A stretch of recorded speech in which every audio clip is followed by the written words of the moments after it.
नमस्कार दोस्तों, स्वागत है आप सभी का एक बार फिर से राजू सर के नाम से इस यूट्यूब चैनल के अंदर एमसीक्यू वीडियो की इस कड़ी के अंदर एक और नया एमसीक्यू वीडियो हम लेके आए हैं। और आज का हमारा एमसीक्यू जो है वो again some important MCQs that based on not set 2020 और मल्टीपल ऑप्शंस के ये क्वेश्चंस जिसमें बार बार रिपीटेडली इनको कई कॉम्पिटेटिव एग्जाम में पूछा गया है और कंसेप्चुअल क्वेश्चन है सारे के सारे। तो इन सबको हम विद रैशनली आज सॉल्व करने वाले हैं। सबसे पहले, the nurse is reinforcing the patient teaching which of the following foods would the nurse reinforce that the patient with ulcerative colitis is to avoid। चार ऑप्शन यहाँ पे दिए हुए हैं, fresh fruit, white bread, sweet, dessert and meat. चार वो बातें यहाँ पे कही हुई है। क्वेश्चन ने पूछा है आप री कर रहे हो एक पेशेंट को, as a nurse you have going to re a patient teaching. क्या फूड आइटम जो है आप री करेंगे कि पेशेंट जो अल्सरेटिव कोलाइटिस का है वो अवॉइड करें। मतलब इन चार में से कौन सी चीज अल्सरेटिव कोलाइटिस वाले पेशेंट को अवॉइड करना होता है, कौन सी चीज जो है उसको नहीं लेना होता है। याद रखने वाली बात यहाँ होती है कि जो अल्सरेटिव कोलाइटिस के पेशेंट होते हैं उनको जो फूड होता है जिसमें फाइबर ज्यादा होता है ना, वो फूड जिसमें फाइबर ज्यादा होता है, जो हाई फाइबर फूड होते हैं, वो हाई फाइबर फूड जो है वो अल्सरेटिव कोलाइटिस वाले पेशेंट को क्या करना होता है, अवॉइड करना होता है। The patient with ulcerative colitis have to avoid high fibre food. High fibre food जो होते हैं वो अवॉइड करने होते हैं। इन चार ऑप्शन के अंदर जो हाई फाइबर वाले फूड आइटम है वो है फ्रेश फ्रूट। फ्रेश फ्रूट में फाइबर ज्यादा होते हैं। अच्छा, फाइबर अवॉइड क्यों करना होता है? क्योंकि फाइबर जो होते हैं वो ट्रिगर का काम करते हैं, है ना। फाइबर जो होते हैं वो इंटेस्टाइन में ट्रिगर का काम करता है और वो अल्सरेटिव कोलाइटिस के मरीज में सिम्टोमेटिक कर देता है, मरीज में सिम्टम को प्रेसिपिटेट करता है, बीमारी को प्रेसिपिटेट करता है। तो हाई फाइबर ट्रिगर का काम करते हैं और फ्रेश फ्रूट के अंदर फाइबर ज्यादा होता है, इसलिए यहाँ पे करेक्ट आंसर बनेगा ए कि we have to avoid fresh fruit जिसमें फाइबर ज्यादा है, क्योंकि हमें हाई फाइबर फ्रूट फूड जो है वो अवॉइड करना है क्योंकि ट्रिगर का काम करेंगे और उससे अल्सरेटिव कोलाइटिस प्रेसिपिटेट होता है।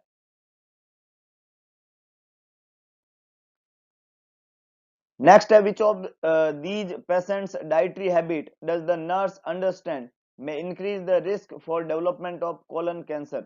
पेशेंट की कौन सी डाइटरी हैबिट जो है वो नर्स अंडरस्टैंड करेगी और वो इंक्रीज करती है risk for development of colon cancer, colon cancer की रिस्क को बढ़ाएगी। ऐसी क्या डाइटरी हैबिट है जो इस रिस्क को बढ़ाने का काम करेगी? High fat, low fibre, high intake of milk and milk product, low meat and protein intake, low fat high carbohydrate intake. तो याद रखिएगा, वेरी गुड, बहुत बढ़िया। अगेन, कोलन कैंसर जो है उसकी रिस्क तब बढ़ती है जब हम जो भी फूड आइटम ले रहे हैं उसमें फैट तो ज्यादा है और फाइबर कम है। अपनी इंटेस्टाइन के लिए और कोलन के लिए बेसिकली हेल्दी डाइट ये होती है कि फैट को कम ले और फाइबर ज्यादा ले। लेकिन आप फैट ज्यादा ले रहे हो और फाइबर कम ले रहे हो तो आप डेफिनेटली रिस्क पे है कि आपको क्या हो सकता है, कोलन कैंसर। तो यहाँ पे करेक्ट आंसर बनेगा ए। हाई फैट और लो फाइबर इंटेक वाले मरीज जो है उसमें कोलन कैंसर की रिस्क जो है वो ज्यादा होती है। नेक्स्ट है the nurse is planning care for a patient with cirrhosis, cirrhosis of liver का पेशेंट है। कौन सी कंडीशन नर्स को प्लेस करेगी? मरीज जो है उसमें ब्लीडिंग प्रिकॉशन काम में लेने होते हैं। एक मरीज है जो सिरोसिस ऑफ लीवर का है, ऐसी क्या कंडीशन होगी मरीज में जिससे आप मरीज को जो है ब्लीडिंग प्रिकॉशन पे रखोगे? मतलब उस कंडीशन को देखते आपने बोला ओ हो अब ये हो गया, अब तो मरीज को ब्लीडिंग हो सकता है। तो ऐसा क्या रीजन था जो ब्लीडिंग प्रिकॉशन के लिए आपको जो है इंडिकेट करता है और आपको कहता है कि अब ब्लीडिंग हो जाएगी, ध्यान रखना? एनकेफलोपैथी हो गई उसको, इसलिए विटामिन के की कमी हो गई, लीवर के एंजाइम बढ़ गए और हिपेटोरीनल सिंड्रोम हो गया। Which is the correct one? बहुत अच्छे, बहुत ही बढ़िया, इस बार आप सही है। विटामिन के कम हो जाता है ना। सिरोसिस ऑफ लीवर वाले मरीज में अगर विटामिन के की डेफिशिएंसी है, विटामिन के की कमी है, तो डेफिनेटली वो मरीज जो है ब्लीडिंग के रिस्क पे ऊपर है, ब्लीडिंग प्रिकॉशन काम में लेने पड़ेंगे। तो when there is low vitamin K, when there is low vitamin K, patient is on risk of bleeding, so we have to take bleeding precaution. Cirrhosis of liver के मरीज में विटामिन के की कमी उसमें ब्लीडिंग की रिस्क को बढ़ाता है और उसको प्रिवेंट करने के लिए हम विटामिन के देते हैं, है ना। एंट्रली पेरेंट्रली देते हैं, इंट्रावीनस और इंट्रामस्कुलर विटामिन के एडमिनिस्टर करते हैं। जब भी ब्लीडिंग की रिस्क होती है आईएम इंजेक्शन हम ज्यादा देना प्रीफर नहीं करते हैं, इसलिए आईवी हम प्रीफर करते हैं। विटामिन के को आईवी भी दिया जा सकता है। नेक्स्ट है the nurse is collecting data for a patient who develop jaundice and dark amber colour urine. Jaundice मरीज को हुआ है, जॉन्डिस हुआ है और डार्क एम्बर कलर का यूरिन है मरीज का, उसके लिए आप डाटा कलेक्ट कर रहे हैं। As a nurse you recognise that which of the following is most likely the cause of these manifestation. ये जो मैनिफेस्टेशन है, ये जो क्लिनिकल साइन आए हैं, इनके होने का क्या कारण है, मतलब कोई मरीज जिसको जॉन्डिस हुआ है और डार्क एम्बर कलर का यूरिन हुआ है, तो इसका क्या कारण हो सकता है, ऐसा क्यों ये सिम्टम पैदा हुए हैं। एनकेफेलोपैथी के कारण होते हैं, पेनक्रियाटाइटिस के अंदर होते हैं, बाइल डक्ट ऑब्स्ट्रक्शन के कारण होते हैं और कोलिसिस्टाइटिस के कारण होते हैं। Which is the correct one. बहुत अच्छे, देखिएगा जॉन्डिस का मतलब होता है येलो डिस्कलरेशन ऑफ स्किन, और यूरिन का कलर भी डार्क एम्बर कलर हो गया, इसका मतलब बॉडी में बिलिरुबिन का लेवल बढ़ गया, हाइपर बिलिरुबिनीमिया वाली कंडीशन है। और बिलिरुबिन का लेवल बढ़ने के तीन कारण हम वहां पे पढ़ते हैं, प्री हिपेटिक, हिपेटिक और पोस्ट हिपेटिक। तो प्री हिपेटिक और हिपेटिक तो यहाँ पे नहीं दिया हुआ है, लेकिन एक पोस्ट हिपेटिक कारण यहाँ पे दिया हुआ है और वो है बाइल डक्ट ऑब्स्ट्रक्शन। अगर बाइल के डक्ट में कहीं भी ऑब्स्ट्रक्शन आ जाए तो लीवर लीवर जो अनकॉन्जुगेटेड को कॉन्जुगेटेड में कन्वर्ट करता है, वो कॉन्जुगेटेड बिलिरुबिन इंटेस्टाइन तक नहीं आ पाता है, और उसकी वजह से वो उसका लेवल ब्लड में बढ़ेगा, कॉन्जुगेटेड बिलिरुबिन का, सोल्यूबल बिलिरुबिन का। और जब ब्लड में उसका लेवल बढ़ेगा तो यूरिन का जो इंडिविजुअल है उसको जॉन्डिस होगा, और उसका यूरिन का कलर जो है वो डार्क एम्बर कलर का हो जाएगा। तो यहाँ पे करेक्ट आंसर बनेगा सी, बाइल डक्ट ऑब्स्ट्रक्शन के इंडिकेट करते हैं ये क्लिनिकल साइन, और ये जॉन्डिस और ये dark amber colour urine, bile duct obstruction. The nurse is caring for a patient with acute kidney injury, मरीज को जो प्रॉब्लम है वो है AKI, acute kidney injury. Which of the following action should the nurse take to obtain the most accurate assessment of fluid balance for the patient. जब AKI का मरीज है, एक्यूट किडनी इंजुरी का मरीज है, और उसका आप असेसमेंट कर रहे हो मरीज का, तो मोस्ट एक्यूरेट असेसमेंट क्या है, फ्लूइड बैलेंस के लिए, मतलब फ्लूइड बैलेंस मरीज में सही है कि नहीं है, मतलब जैसा इनटेक ले रहा है वैसा आउटपुट है कि नहीं है, इसका सबसे एक्यूरेट असेसमेंट कैसे पता चलेगा, बूंद बूंद का हिसाब कौन सा ऑप्शन देता है आपको। डॉक्यूमेंट करेंगे हर वॉइडिंग पैटर्न को, ऑब्टेन करेंगे डेली वेट, रिव्यू करेंगे लैब रिपोर्ट, और ऑब्जर्व करेंगे स्किन की टर्गर।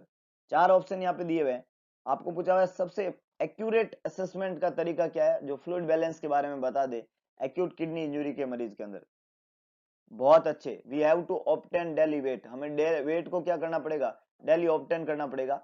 वजन जो होता है वो सबसे अच्छा इंडिकेटर होता है, जो आपको बताएगा कि जो है वॉइडिंग में मरीज जो है यूरिन ज्यादा पास कर रहा है या इंटेक ज्यादा हो रहा है, रिटेंशन हो रहा है, उसमें वॉल्यूम ओवरलोड हो रहा है या वॉल्यूम की कमी हो रही है, डिहाइड्रेट हो रहा है, ये सब बातें क्लियर कर देगा वजन।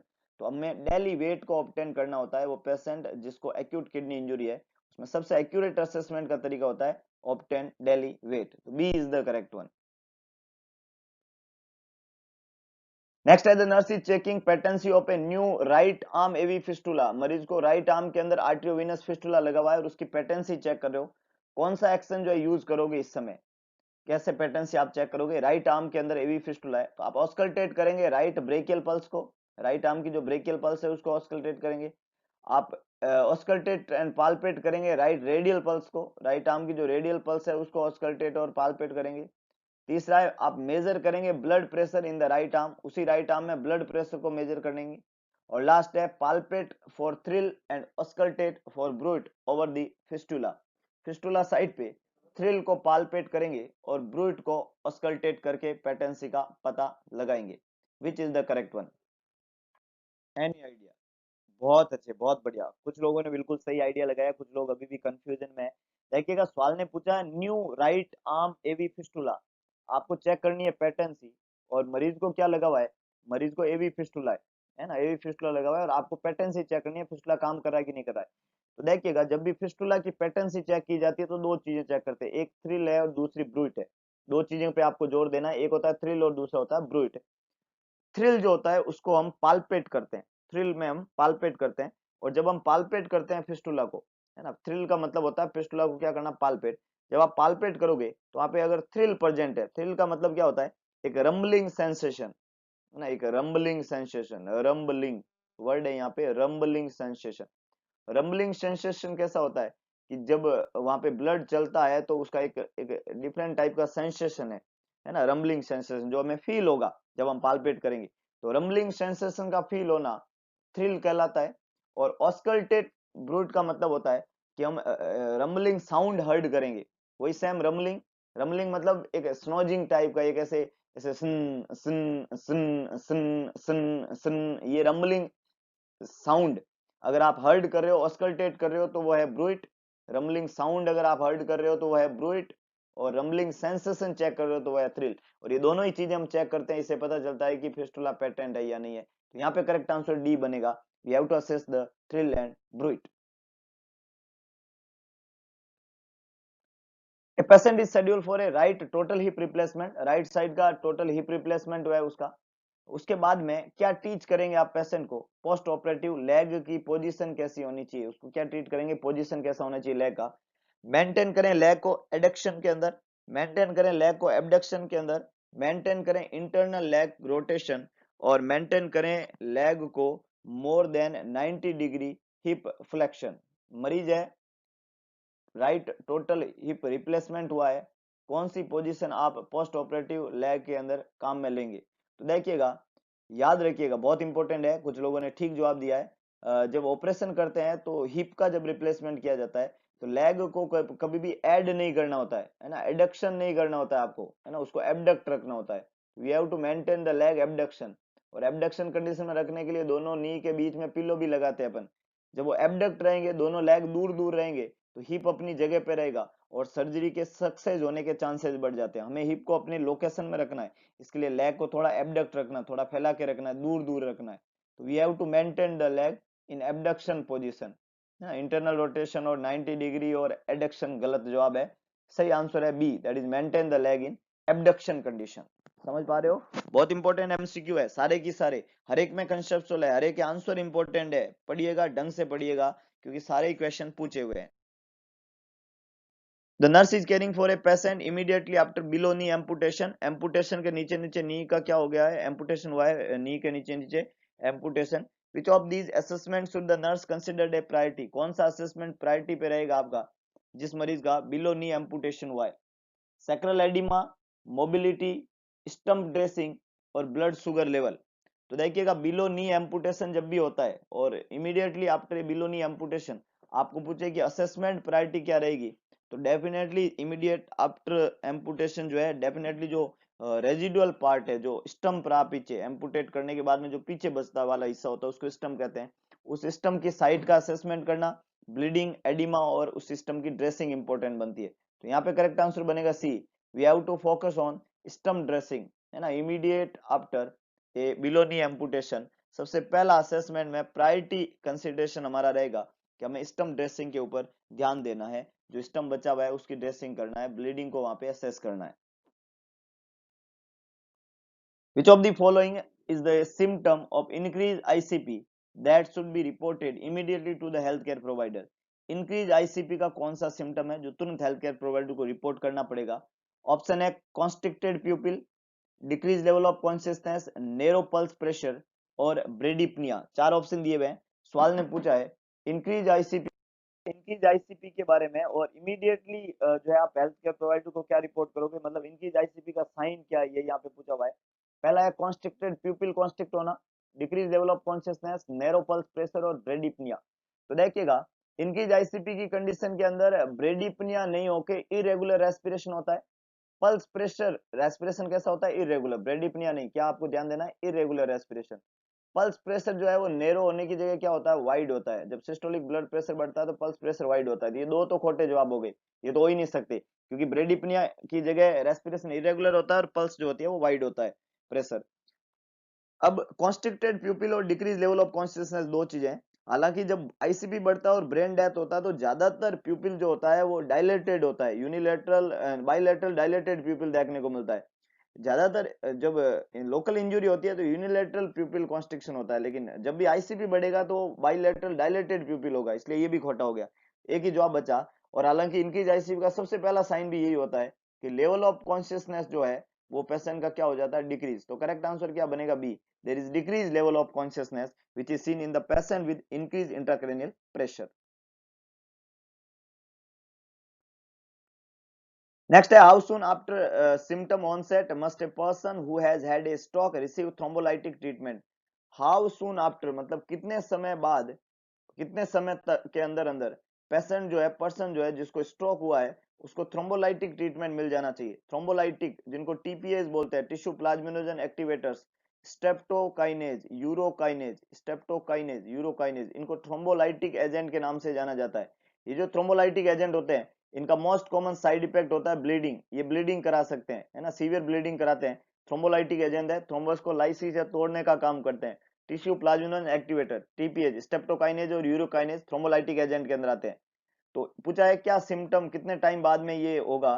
फर्स्ट है 30 मिनट, 1 घंटा, 2 घंटा और 4 से 5 घंटा।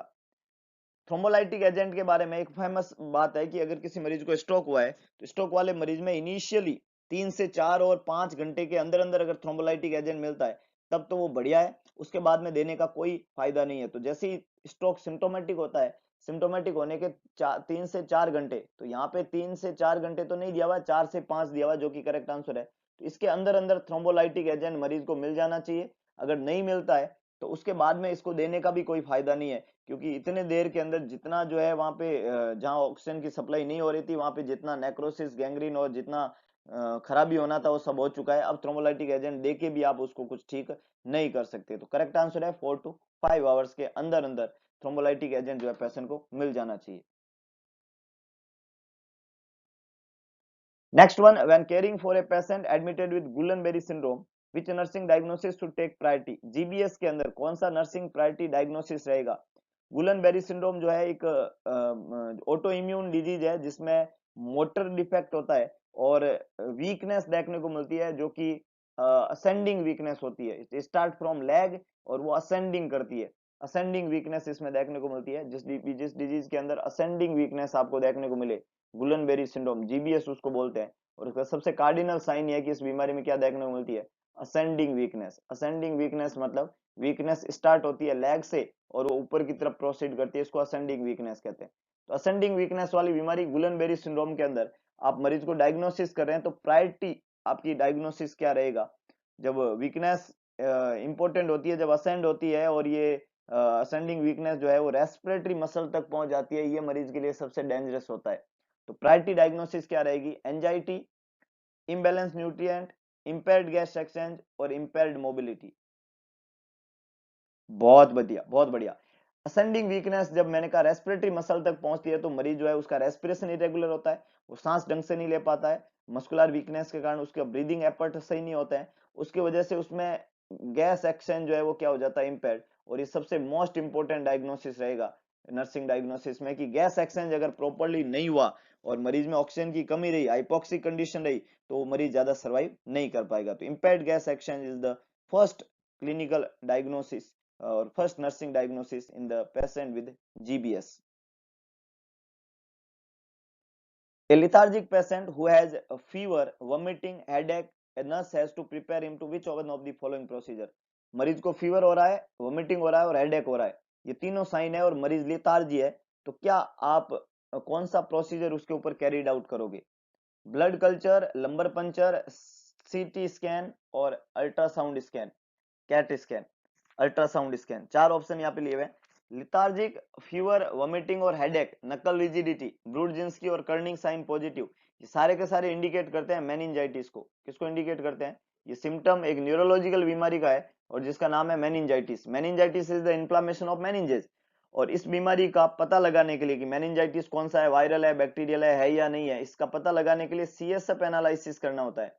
क्या करना होता है? सीएसएफ एनालिसिस, इसका कंफर्मेटिव डायग्नोस्टिक टेस्ट है। अब सीएसएफ को एनालिसिस करने के लिए सीएसएफ को निकालना पड़ेगा और सीएसएफ को निकालने के लिए लंबर एरिया में पंचर करना पड़ता है, तो प्रोसीजर कैरिड आउट किया जाता है लंबर पंचर। तो यहाँ पे करेक्ट आंसर बी बनेगा, that is lumbar puncture. Lumbar puncture वो प्रोसीजर है जिसको कैरिड आउट करके सीएसएफ को विड्रॉल करेंगे, फिर उसका एनालिसिस करके मेनिंजाइटिस को डायग्नोसिस करेंगे।